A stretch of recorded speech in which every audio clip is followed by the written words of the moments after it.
I'm so glad we had a chance to reconnect at the Inside Stuff Hall of Fame induction ceremony. It was cool seeing a lot of old friends, familiar faces. It was cool. It just seems like yesterday we were working on that show. Right?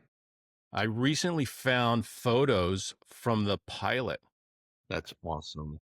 I don't know if you shot those photos or not. I probably did. If it was in the studio, I did all that stuff. Yeah. Yeah, we rented a studio in Manhattan, so it must have been you. And Right. do you remember who the original host of Inside Stuff was supposed to be? James Brown. James Brown. That's Yeah. right. So that's who it was. It was James Brown. He went on to have a pretty good career. Yeah, exactly. He did okay for himself. Yeah, and he actually played ball. I forgot where he played basketball, but he was actually a hoopster in college. Right.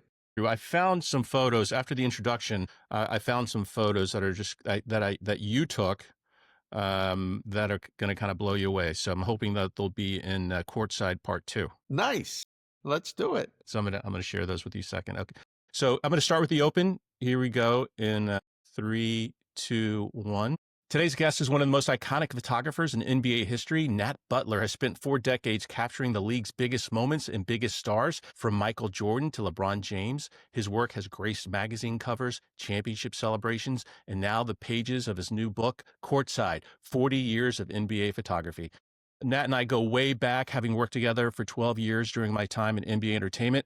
I'm thrilled to catch up and relive some of the stories behind your legendary images. No, thanks, David. That's quite the flattering intro. Thank you. Well, before we get started, I found some photos, and I have some Nat Butler originals as well, but it was way back when I had a Billy Ray Cyrus achy breaky heart mullet. It must have been 1986 or 1987, and I was editing Michael Jordan, Come Fly With Me, on 3/4 inch tape. All right. Yeah. And so let me see. I'm going to hold these up and then I'll bring them up full screen.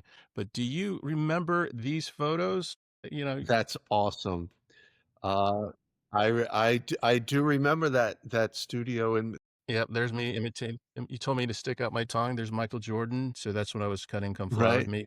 Serious That's look. so great. So this is really what it was like to edit on 3/4 inch, and I'll tell you a little bit what we're doing at WSC Sports. But it just took forever. It was a little bit of a Right, headache, but it was a lot of fun. But I'm glad I have some originals, so maybe right. that they'll make it into your courtside part two. Let's do it. Come on. So now that I've severely embarrassed myself, I want to thank you also for the autographed copy of Courtside: 40 Years of NBA Photography. The book is beautiful. There are some real personal favorites of mine in there. Personally, I know that, we could talk all day about each one. To me, one of the most iconic images is the Bill Russell one with all his championship rings in his, Right, in the palm of his hand.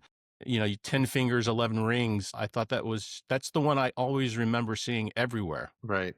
No, that was a big thrill for me, personally. I never saw, him play, but my dad would talk about it, and then just it's it was kind of a no-brainer. How do you signify someone who wins 11 championships, you know?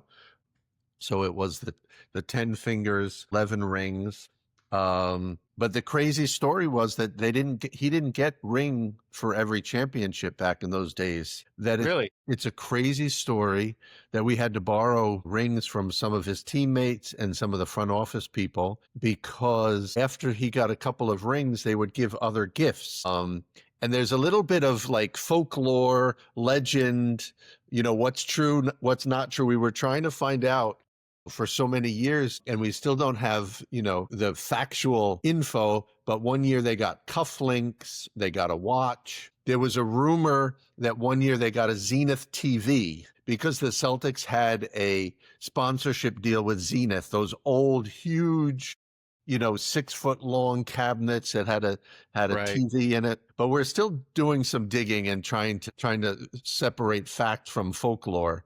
But he, in fact, did not get 11 rings, so we borrowed from his teammates and stuff. But that's one of my favorite images as well. Well, we'll have to check eBay. I put the word out that we're looking for Celtics, these era cufflinks or Right. TVs with black on it or something. Right. When you think back on it, like the ring culture now, could you imagine oh, it's my fourth or fifth championship. I don't need a ring. I got a tie clip or a watch or a couple. It's so crazy, right? It is crazy how much things have changed. You know, when I was editing, when I first started out, it was 3/4 inch tape, and that was the new format on the block. Before that, it was 1 inch and then even 2 inch, which was even more cumbersome. Then we moved on to beta. But I remember that I really befriended you, the photographers of the NBA, because you actually made my life easier when you were cutting with 3/4 inch tape. Because what you would always do is you would cue up to the flash, the photographer flash, and then you could go to a different angle and cue up to that same flash and then roll back the tape and make an angle cut Right. based on the flash, so you made sure that your edit was completely in time. Lot of fun back in the day working on trying to find out little tricks to make your content kind of stand out. So, Nat, what first inspired you to pick up a camera? And kind of second on that question, how did you gravitate towards sports photography, specifically basketball? You know what? I was a huge sports fan growing up, like we all were. Played sports for a while. You get to high school, you get into college, and you're, quite frankly, just not good enough. I was always interested in photography. I would like race to the mailbox to get my Sports Illustrated every Thursday, look at the pictures, read the articles, And then I played, sports in high school. When I went to St. John's in the like they were really good. It was like St. John's, Georgetown, 1 and 2. I was nowhere near good enough, obviously, to play on that team. But I loved basketball. I was friends with some of the guys. I just started taking pictures for the school newspaper. I used to do other sports. I loved tennis. I would shoot football occasionally, baseball, but it just sort of segued into, primarily basketball. And I just love it. And people say, oh, how could you just do that? But there are so many different components, We do the game, we do the locker room, we do the behind the scenes. In the book, I wanted to show, some of the behind the scenes moments in the locker room, those kind of things, because at the end of the day, we're all fans. Right, right. So it has been primarily evolved into just basketball over this time, but there's always new adventures and new things to do. I don't ever feel stale doing that at all. Right. So when you went to St. John's, was that the Lou Carnesecca, Chris Mullin years? Exactly. Chris Mullin, Walter Berry, Mark Jackson. I remember 1985. I had just graduated, but 3 out of the 4 Final Four teams were Big East teams. The Big East in the 80s was the place to be. Madison Square Garden, the Big East tournament, that was really the place to be for college basketball. And it's just sort of cool. Like I've remained friends with those guys throughout the years, and a lot of memories for sure. And how did you transition from St. John's to the NBA? Because I think when I got to the NBA, you were already there in the mid Yeah, '80s. you know what? I had done in school. I had done some internships with Sports Illustrated. I did an internship with the NBA. NBA Entertainment had started a couple years prior, and we sort of put our heads together and said, hey, they're doing this great stuff with video. We should do the same thing with still photography. The powers that be were David Stern and his crew were like really adamant about preserving the history of the NBA. So it was great timing for me. I would source material during the day, AP, UPI, some different newspapers, creating an NBA library, and then at night go to games and create new content. So it was sort of a little bit of perfect timing for me personally. No, that's great. The NBA. I mean, you did time it perfectly right before everybody. All the great teams took off in the '80s with the Lakers, the Celtics, the Pistons, the Bulls. A little bit later in Right. the '80s. But what a great time to. Yeah, and it was at the time, the NBA as an entity had the foresight to really push internationally. So there was a big demand for content. What you guys were doing with video, we were kind of mirroring with the still photography and the growth of that during that time period. People they were dying for content, NBA content. So it was sort of a perfect marriage with time. Right, right. And so looking back over 4 decades, has your creative process and approach evolved as the league and technology has changed since you began? Oh, sure. The equipment, I mentioned in the book one of the early shots that I was proud of. There's a Magic Johnson Jr. sky hook, it was game 4, 1987 NBA final, but literally taking the photo, game ends, running to the hotel to develop the film. I would make a little dark room in the bathroom of the hotel, hang with clothespins up in the shower, looking at the film, to now with NBA's at the forefront of a lot of social media things. I click the button, the images go to the headquarters in Secaucus, and they could be on NBA Instagram, in under a minute. And they have like 85 million followers or something crazy. So the technology has certainly changed, but that's helped to, like I said, I never feel like I'm getting stale. The innovative technology and things keeps us going, and it's always fun for me. Right. So you talk about Magic Johnson, that baby hook. What about I hear that how do you choose all the images that go into the book? Like, they all must be your personal favorites. Do you have one personal favorite in the book out of all your images that are in there? You know what? It's a great question. I sort of will have a favorite for a while and then move on to something different. And, we're in the summertime now, the season's starting up. I want to get a new favorite, going into, I get greedy. But it was a very difficult process for me, what gets in the book, what doesn't, I definitely have some favorites. But as you know, you could have 10 people look at an image and you get, 7 different responses. Everybody has a different opinion or a different look for things. So it was very difficult for me, what gets in, what doesn't. Have a million shots of MJ that I like, or LeBron that I like, or, you have to narrow it down a little. There were some guys that I loved shooting that I felt like I didn't have a great image. Like maybe on video it would have been good, but I loved shooting Steve Nash. I didn't have a great Steve Nash photo, and I was bummed about that. So there's pros and cons throughout the whole process, but it was fun looking back on some of the older stuff for sure. Yeah. So what's your philosophy on capturing emotion, both excitement and jubilation and heartbreak in NBA players specifically? I love those moments. Yes, there's beautiful dunks and jumpers and a dribble drive or something, but I love just the raw emotion. One of my favorite shots, and he made a comment that it was one of his favorite, was Iverson going like this to the crowd, screaming to the crowd. He was so much fun to shoot because of his energy, his passion. And sometimes it is difficult in a single image to capture that. You don't have a sequence of something like a video, but just that one moment. There was a shot that we couldn't get into the book, that it was after the deadline, was just when the Celtics won the title in 24, of JT lifting up Deuce, and that shot was everywhere. Right. I wanted to try to, get that in, but we had missed the deadline. The deadline was prior to that. But the emotion of that, as a parent, him sharing that moment with his son, things like that are just so special to me. Right. Okay, so that means you are going to have part 2. I'm assuming. Well. Yeah, because I was looking at the like you're right. Like you could have like a whole book just on Jordan and LeBron. You cover them, just briefly in the book, because how many shots can you put in from both players? Do you have a favorite, like the LeBron the block when he was back on the Cavs? Right.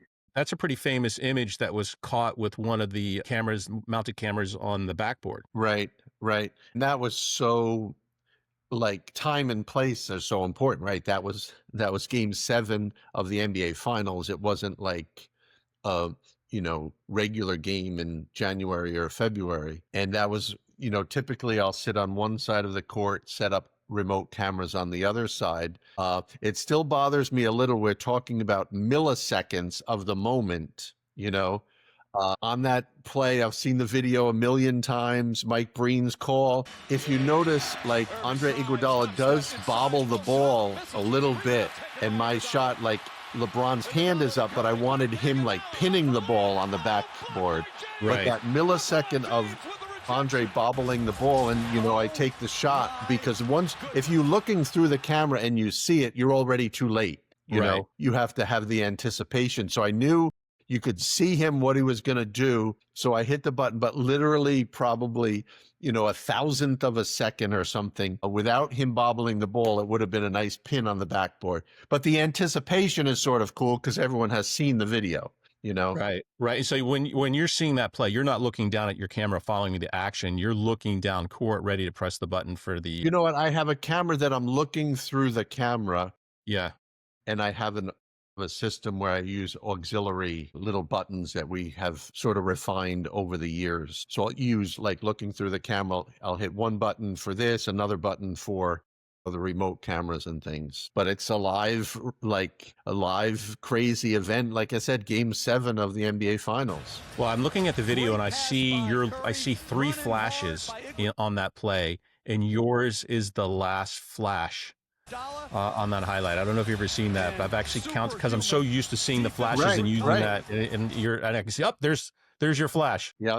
No, typically for a big event like that, we have multiple, guys at the NBA Finals. If I'm on one end of the court, and back then it was Andy Bernstein, another NBA photographer, on the court, and typically someone, up overhead to get more of the scene kind of shots as well. So it's kind of a good team coverage. Right. And speaking of the moment, how do you see a moment developing before it happens? What clues do you look for on the court, or is it just, based on instinct? You know what? It's a combination of both.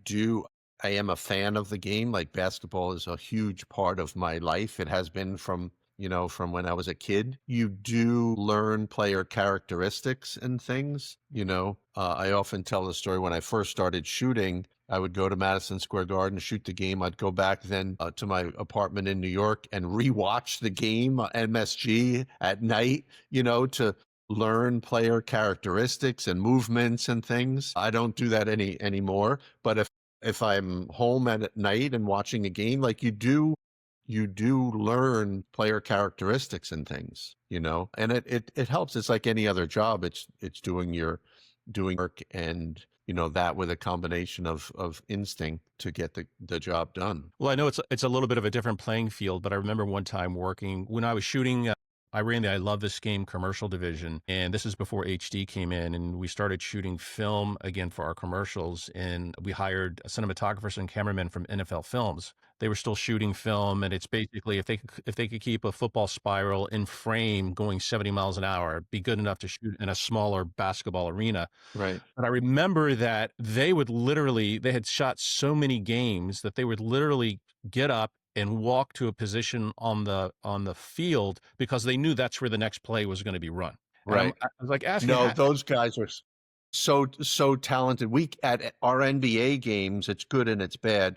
We can't move around during the game like they can because of all the obvious, restrictions with fans and things. But those guys are so talented, and they have oftentimes have to deal with the elements. If it's raining, or like snow and rain lend itself to cool photography or video per se, but getting those shots in the freezing cold and things is not easy. They're like crazy talented, because I love that tight stuff as well, so it's very cool. Yeah, it's nice to be when you have to go to Chicago in February. It's nice to be in an arena, but Exactly. when it's like 20 below and windy. But I'm wondering, is it like a fraternity of instinct of knowing, even though you can't move around on the court, do you have like instincts of where these plays are going to develop? Yes, and that just comes from experience, staying in the moment. You can't get too excited about something. You have a job to do. It's following the ball, but guys have certain tendencies. Like, even now, Jalen Brunson, I know, to that the way his game is, he's obviously left-handed, but his positioning with his footwork, his body, things like that, you just instinctually, after seeing, so many times over and over, you sort of can anticipate what's going to happen. Right. Has there ever been a moment when, because you're a basketball fan, has there ever been a moment where you become a basketball fan while you're on the court, and your heart rate starts beating a little bit faster because it's such an exciting game? What, you try to keep within yourselves. There was it wasn't 90. I get my years mixed up. Was it 90? It was the year MJ was out and Knicks played Houston in the finals. I'm a Knicks fan. Yeah. What year? It wasn't 99, I think was Spurs, but what, like 97 maybe? Yeah, maybe. Yeah, I think so. Yeah. So Knicks Houston in the finals. I'm a Knicks fan. I really had to keep, myself in check a little bit about that. Had a shot in game 6, went to game 7 and lost. So those you do have to keep yourself in check a little bit. Yeah, I saw the one of the forwards or at the end of the book, courtside 40 years of NBA photography. Spike Lee wrote a nice little note that's included in the Right. book, and it talks about your mutual fandom of the Knicks, and it looked like last year they were getting closer. So Right. maybe this upcoming season it'll be the year. I can't imagine what you and Spike and everybody will do as Knick fans as well as NBA fans will do when that happens. And it just there is no place like the Garden, and when the Knicks are playing well against a good opponent, that there's no place like the Garden. The Garden's rocking those years that it was, MJ against Patrick and all those just the battles. And the Knicks are on the right track. And it just, like I said, you separate your fandom from doing your job for sure. Speaking of you saying like MSG is, there's no place like shooting at MSG. Is that your favorite arena to shoot in because you're just so comfortable there, or are there other arenas that you like visiting and shooting at? You know what? They're all a little different, even like structurally, right? They're all different. MSG has the ceiling that no one else has. I do love going to Barclays Center because I can do some different things in terms of lighting there. There are some shots in the book that I really like when you make the background go real dark. It's a more cinematic kind of look. You know what? The old Boston Garden, the old Chicago Stadium, places like that. Staples or Crypto now always had great memories. Intuit Dome, where the Clippers are now, this brand new but crazy cool place to shoot. So there's always something new and exciting. Yeah, I remember. Oh, speaking of old Chicago Stadium, I remember in 1991 we were shooting film. I was back to the NFL Films cameraman that I was working with. His name was Dave Dart. And now, if you go to like these modern NBA arenas, the catwalks on the ceiling, they're very secure. They have bars so you can't Right. fall off. And the old Chicago Stadium, when you went up to the ceiling, it was like a little cement little sidewalk, Yeah. and Dave Dart had a utility belt on him. And this is during the 91 finals, right? He says, Yeah. I'm going to sit down with a big, heavy film camera, hold on to my utility belt. I think I might have passed you up there. You know And, what, and we he, would we would set cameras and lights and things up there. It's kind of nuts when you look. And they had the big pipes for the organ were right yeah, in the center of the old Chicago Stadium because they had the organ and it was legit. It was like in a church or cathedral type big, 15-foot long pipe organs up there. That was very, very cool. but how sketchy was it to walk around like up in the catwalks of old Chicago Stadium? Yeah, It was kind of insane that they allowed anybody up there. That right.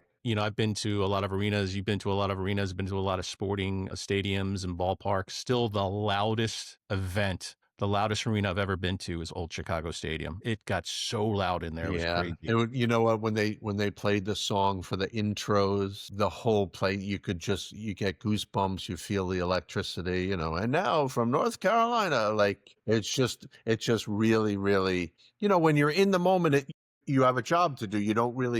You can't like let that distract you. But when you do have an opportunity to look back on those moments, it's very, very special. And we're very fortunate to have been there for sure. Yeah, well, yeah. Eye of the Needle, Alan Parsons. Yeah. I kind of made that song. What's the story behind your most famous shot, and why does it resonate so wildly? Well, I don't know.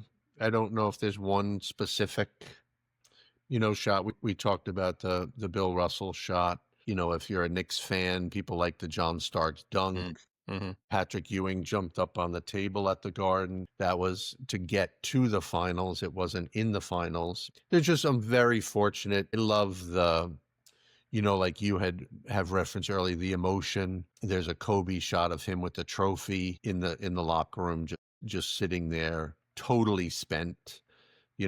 Similarly, more recently, there was a Steph Curry shot that I loved of him sitting in front of his locker. He's got the MVP trophy, the Larry O'Brien trophy, and then he did a quick little night in front of his locker. I literally took one frame because that was it. He was done with all his media. He was exhausted. He was getting ready to take a shower. It was probably, close to 2 hours after the game. He just finally sat down in a quiet moment and did boom, those moments again. I'm a fan, and I think they have they have legs to stand the test of time, you know.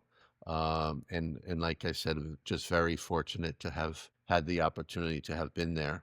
Is it true? I hear that that was the very first time that Steph used the night You know move what? It that was he that first season. He had done it at a game or two during that particular season. And then, it became kind of a little trademark. We'll see eighth grade basketball scrolling through Instagram or Twitter, and there's kids doing this. I think he has a clothing line like, it's just cool. And everyone loves Steph. Obviously, he's such right. a great ambassador for the game, just a really super good guy. Hey, going back to Kobe a minute, can you kind of walk us through a shoot with a legend like Michael Jordan or Kobe Bryant? What stood out to you about, photographing them? You know what? I've said this story before. The first time I met Kobe, like it was like 2 days before the draft. And he came up to me and he was like, you're Nathaniel Butler? I was like, oh, it gave me a big hug. And I was like, wait, what? And then I was like, what, like, and he goes, well, I grew up in Italy. We all know how he grew up in Italy, and he did model his game after MJ. He said that he had posters in his bedroom, like we all did, right? I had Willis Reed and Walt Frazier posters in my bedroom as a kid. He had MJ posters. And on the posters in those days, it would have the photo by, Mm, so he was familiar with my name. He said he would lie in bed and study the poster. And I was like, wow. dude, no one cares about that except me, and maybe my mom is proud that my name's on but then getting to know him, it's totally within his personality, how intense he was, the attention to detail. He knew the name of the photographer that took the NBA MJ poster. So that was very, very interesting to me, just because it was a total reflection of his personality. Reminds me of album covers, and you're looking at the back liner to seeing who produced the album. Yep. Yep. And then did you maintain that relationship throughout his career? Like when he saw you approaching? Yeah, there was like, he was obviously in LA. I didn't see him, 50 times a year, but obviously I think there was like a little bit of a mutual respect. I would get pumped up whenever they came east and do, games in New York, Brooklyn, Philly. Kobe going back to Philly was always a big game. Mhm.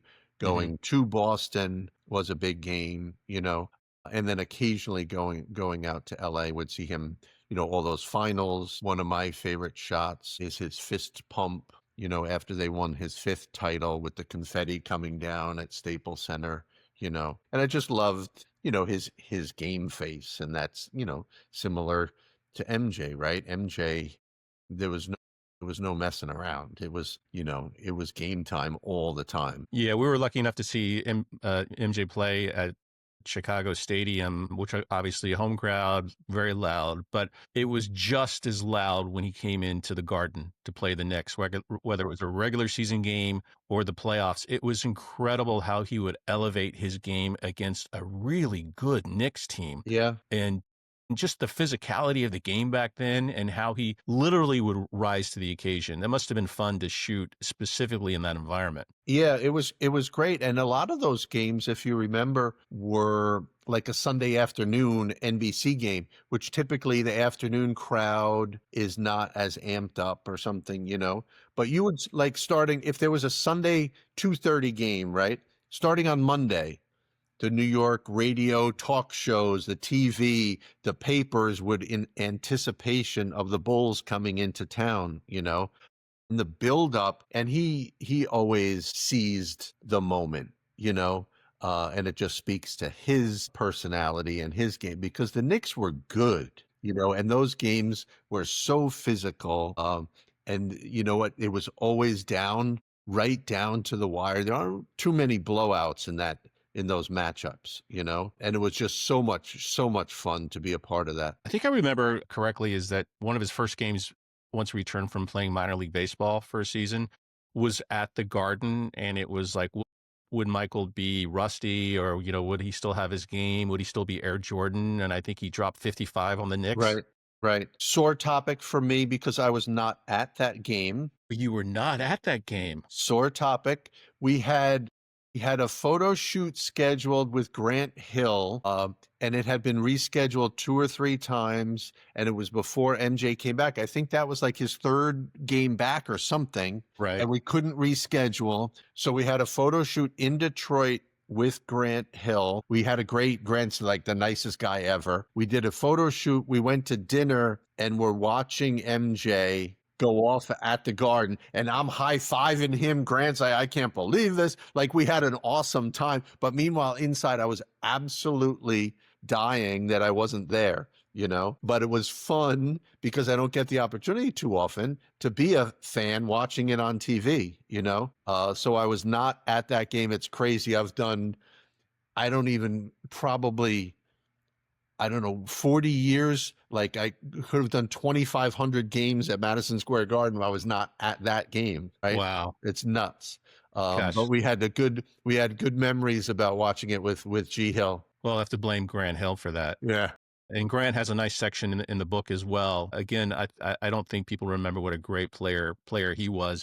Can you tell me about an only in the NBA moment that you witnessed up close that fans would be surprised to learn about? You know what? That's a great question. I think the NBA is so fortunate with what good guys the players are. You know, everybody has different backgrounds. They all come from a different place, but the love of the game, you know, and I think the NBA is very unique compared to some of the other sports where some of the retired players speak so highly of today's generational players. They're not criticizing, oh, that guy could never play in our time. Oh, it's overrated, or, you know, the 3-point is a joke. Like the older NBA players are so complimentary of the younger players now. I think it's so cool because they know, right? They know how talented they are.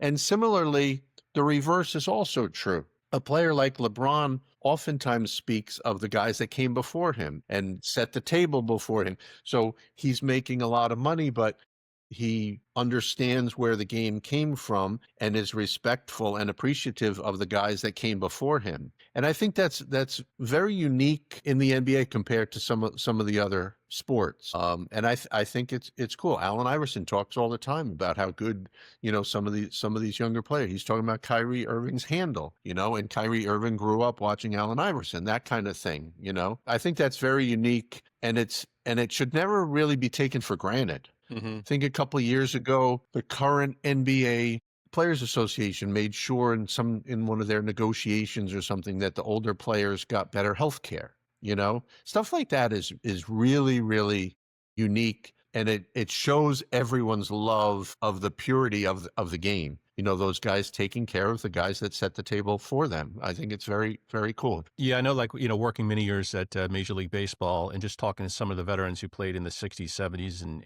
he's like, you weren't friends with the other people on the other team. You're like, I remember talking to Bob Gibson, and he was like, I'm out to kill you. I'm out to, you know, it was just a different, maybe it was just a different time, and Yeah. things have changed, and people, like athletes, realize how hard it is to get to the top. And but it is, you can definitely see, especially in the NBA, like you said, how there's a fraternity of players there. Right. And then by the way, when the ball goes up, they're competing because there's a fine line that separates the superstars from, you know, the 10th man on the bench. You know, there's so many talented players there that they use that edge to gain an advantage when they're going head to head, for sure. Yeah, so you might see I'm wearing a USA basketball hat. This month it's the anniversary of the Dream Team. Is it? I just want to confirm: is this a rumor or not? Is it true that you were in that secret Chuck Daly practice that everybody talks about, where they just have coaching video of that, where they talk about Michael, Magic, and Larry finally say, "All right, we're on our way out. Michael's taking over." Yes, we were very fortunate. We weren't shooting a lot. We were there, you know, there was an upper concourse kind of area and just like watching and soaking it all in. And did you just see that? Did you see that? Like, and it was just raw basketball. And it was the, legit passing of the torch. Larry Bird's back was a wreck. It was surprising that he could play at all. Magic had been not playing because of his status. And then MJ was the young buck, and he just was awesome. Barkley, once they got to Barcelona, Barkley was, I think, the leading scorer on that team. But it was just a very, very unique time, and being with them is definitely one of the highlights of my career for sure. Did you take any photos in that practice? You know what? I don't think we took a lot because it was Andy Bernstein was there. He took a couple. I don't really think I remember shooting guys walking in, but we were upstairs, and I think it was like a closed set kind of thing, Yeah. Yeah.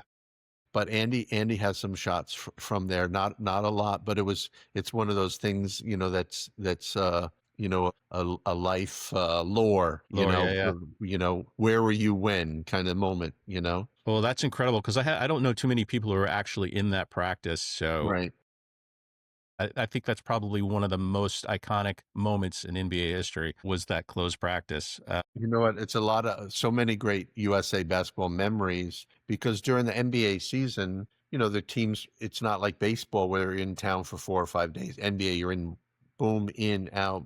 But during the USA Olympics, leading up to Olympics, you're with the same guys for, like I said, 4 or 5 weeks. So it's a totally different experience. You're having meals together. You're on the bus with them going to the games or whatever. And it's a totally different experience, and have so many fond memories of the different Olympics over the years for sure. That's great. I want to kind of move on and talk about a little bit about your philosophy. So, one photo can tell a whole story. At WSC Sports, we often talk about condensing entire narratives into short highlight clips. What is the key to saying a lot with a little? You know what? That's a great question. It's not easy, but I think the moment should speak for itself, and then you have to capture that moment.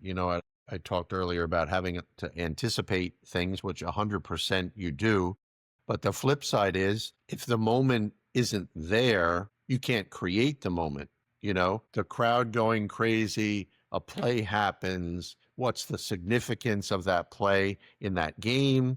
What's the significance of that play historically? Like, we talk about LeBron's block, crazy block.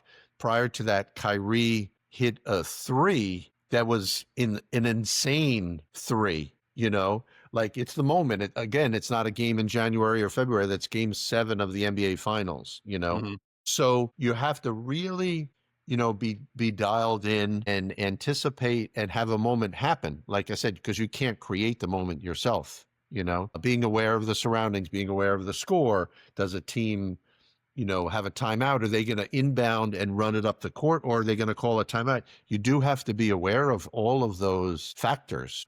Is someone going to take a foul or not? Knowledge of the game and the situation is a huge advantage. Yeah, that's so true. I remember probably the greatest play, believe it or not, from a basketball IQ perspective that I ever saw was the Lakers, scratched their way to the NBA Finals in 1991. They played the Trailblazers in the Western Conference Finals. It was a Right. great Trailblazers team that should have steamrolled over the Lakers then. And we were shooting an I Love This Game commercial. It was the last game. I don't know if it went to game 7, but there were 8 seconds left on the clock. Magic got the rebound, and it was a very, very tight game. And before he could get fouled, he launched the ball up into the air. Right. And by the time the ball landed, the clock had expired. Right. And to me, I think that was the smartest basketball play I've ever seen. Right. No, I remember watching a game when I was a kid, and I'm bad with my years, but it was Phoenix against Boston in the NBA Finals, and Paul Westphal deliberately fouled someone knowing that they had no fouls, so they got a technical foul, but he knew that in the moment, because then, okay, the Celtics got got the technical free throw, but that advanced the ball to midcourt. Then Gar Hurd hit a crazy turnaround jumper, you know? So like, and that's insane. Like in the moment to be that conscious of things, but that's what makes these guys who they are, right? Like they're so they're so smart and so savvy about, LeBron in a press conference can talk about something, passing the ball, a play from the second quarter, because he often talks about seeing things in slow motion, which I think for the great players, things do slow down. Like a baseball player, things slow down. He can see a certain pitch or something. And then, oh, the ball went here, the defense went here. And just for them to talk about that is so cool to me. Yeah, my favorite LeBron story in that is that he was playing a team, there was a rookie on the other team, and not only does he know the plays for his team, but he knows all the plays for the opposing team too. Right. So he Right. was telling the rookie, no, you're for the Yeah. opposing team, you're supposed to be over here. Yeah. Right. And that's not bullshit. Like it's factually, it's so cool. That makes them who they are. It's not just physical talent. I think these guys are so savvy and so smart. Right. And being that close to the court, also, you're hearing some great conversations, right? So is it a combination of you're hearing players trash talk, you're hearing players talk strategy, you're hearing players, telling other teams, what are you hearing on the court when you're that It close? has changed. There's not as much trash talking as there used to be. There used to be much more, and it was pretty entertaining, to be honest. There's famous Bird stories about him telling his defender what exactly he was going to do to him, and then just going and doing it. I'm going to shoot this one left-handed. I'm tired of scoring on you with my right hand. Like crazy stuff. And you would hear that? Gary Payton. Yeah, it was awesome. Reggie Miller. There's not as much trash talking now. But it is interesting. You are there and can see things. There's little eye movements, hand movements to the different players. They look over at the bench. You can sort of see if there's an alley-oop coming, if someone is over committing on defense or something like that. But it's great. It's great. So not every moment goes viral, but that doesn't mean it's not worth capturing. So how do you balance shooting for impact versus shooting for meaning? You know what? It's another great question. During a normal game, we are tasked with documenting the game. That's our primary focus. But for different games, we have different responsibilities. There could be a player that has been injured. It's first game back. We need content of that player. He's debuting a new sneaker. So you get an email from Nike or one of the NBA partners. We need this, or if it's a blowout, and some of the guys are getting in the game that typically don't play a lot. We need imagery of those guys, for some of the partners within the NBA, whether it's, for the Topps trading cards or something like that. There's always different specifics that we need, and then the game will take on a life of its own within those parameters. So there's never really an opportunity where that's not too important. There's always something. Right. So, you've built a visual archive of basketball history through your imagery. At WSC, we help our partners build their own content libraries as well. But how do you think about the long-term value of moments, not just now, but years later, looking back on all the content that you've? Yeah, I think it's hugely important, and it, even outside of the sports world, right? You can't go back and recreate a live event, certainly. There's different, I think in our digital age now, certain things have gotten a little easier in terms of the archiving, the cataloging, the storing, but that's so important. You want to in the old days, we had film. You'd go into the filing cabinet and get a piece of film.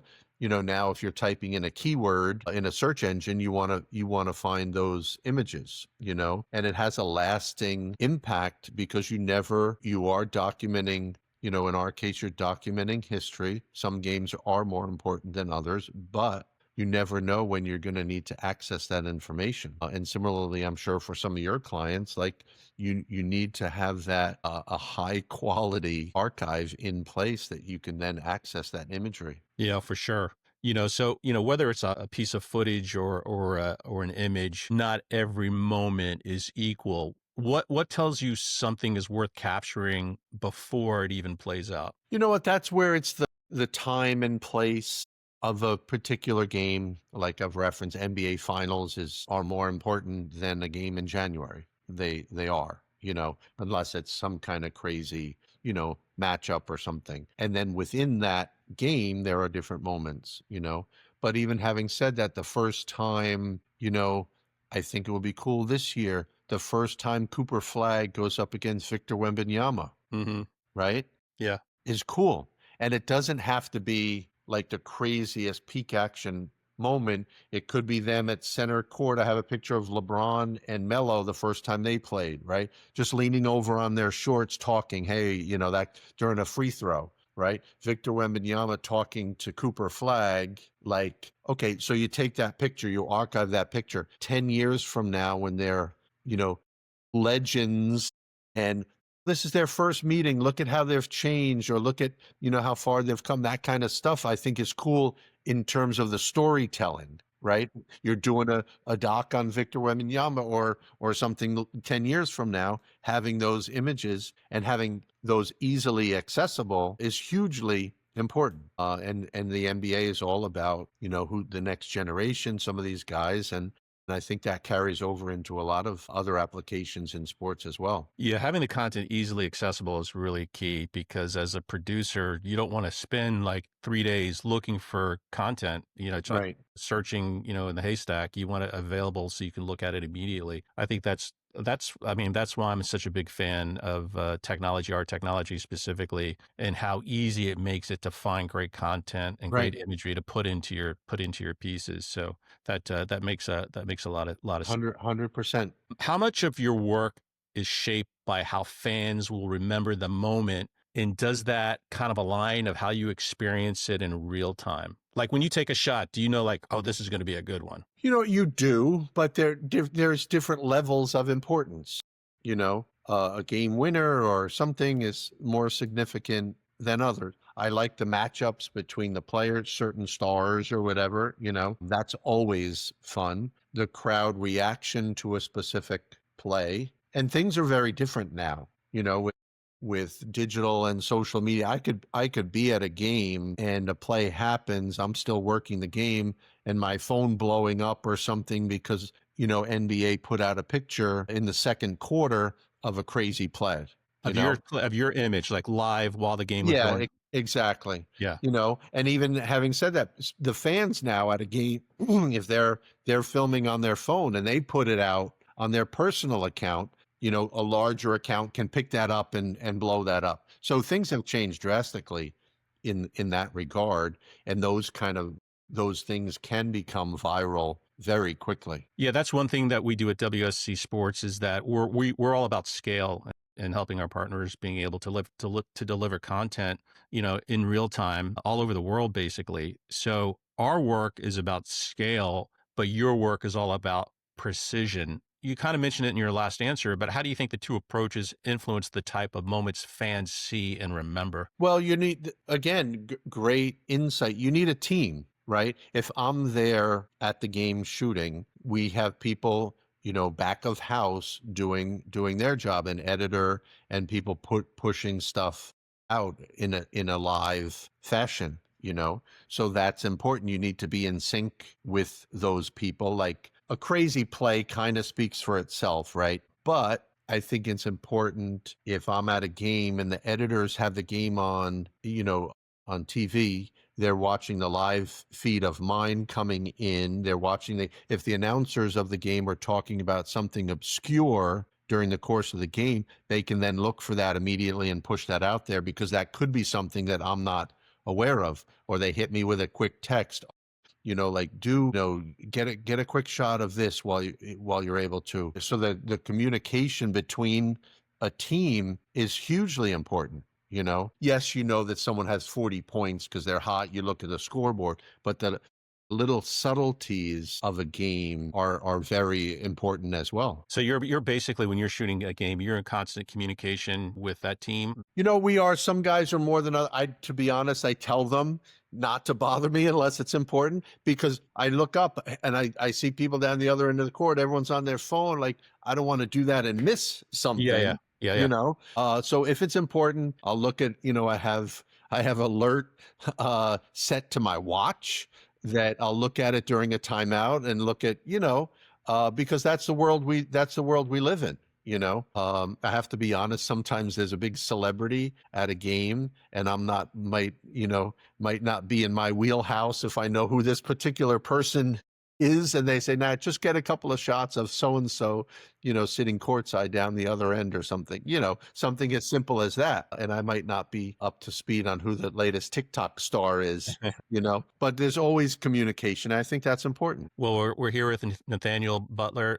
Nat, your book, Courtside: 40 Years of NBA Photography. Your last answer about shooting celebrities kind of segues into, you have to have two sets of skills because you're a game photographer is what you're known for. But what's also really great in the book are all these portraits that you do of players, both in uniform, like, for example, the Dream Team, the All-Star games, the NBA 50 and 75. And then you have some great portraits of some players in street clothes by basketball courts, like the Tim Duncan or the Wilt Chamberlain.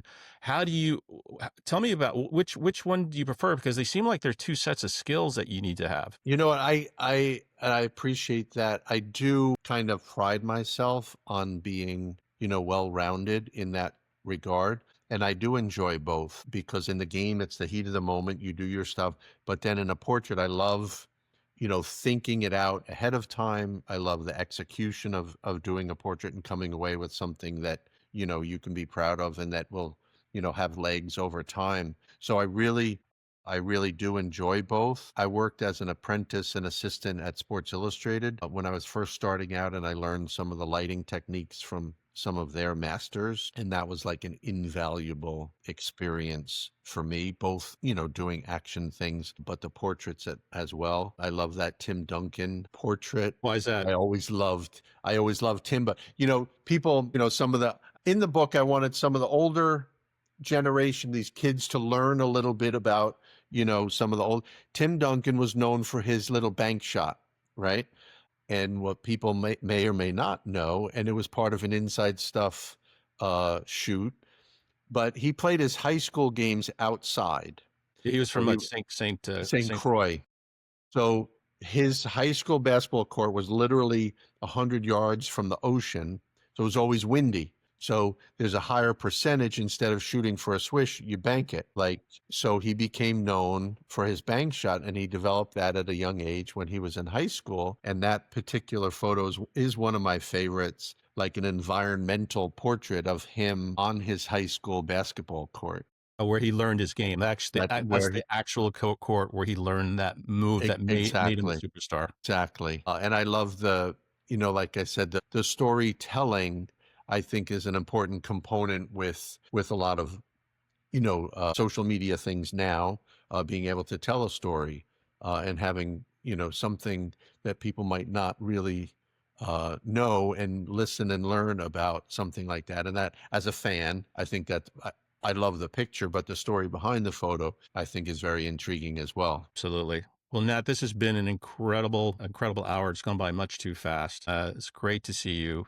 Congratulations on the book, Courtside: 40 Years of NBA Photography. It's a great, great book full of incredible images. And it was really a pleasure to go through it and talk to you today. No, thank you, David. I appreciate it. It's great to reminisce about some of the stuff. And the book is available in bookstores and on Amazon, wherever people like to get their books. And there's a lot of great memories. And one of the things that I did like about the book was that I sort of had the players do the captions for their photos. Mm-hmm. And just as a little unique hook, like John Starks talks about his thoughts about the dunk. Someone like LeBron was crazy gracious, and we sat down. Dave McMenamin, the author, who's been a friend for many years, and he sat down with LeBron. And they talked about the different photos. So just going through the book, you look at the pictures, you put it down, you pick it up, and then start reading about the quotes of the players' thoughts about those moments, I think is a cool little hook for basketball fans. Yeah, it's good. It's really, really entertaining. I really enjoyed it. And I encourage everybody, if you're an NBA fan, you're going to love this book. I appreciate that. Thanks again, and we'll catch up soon. You got it. Thanks, David.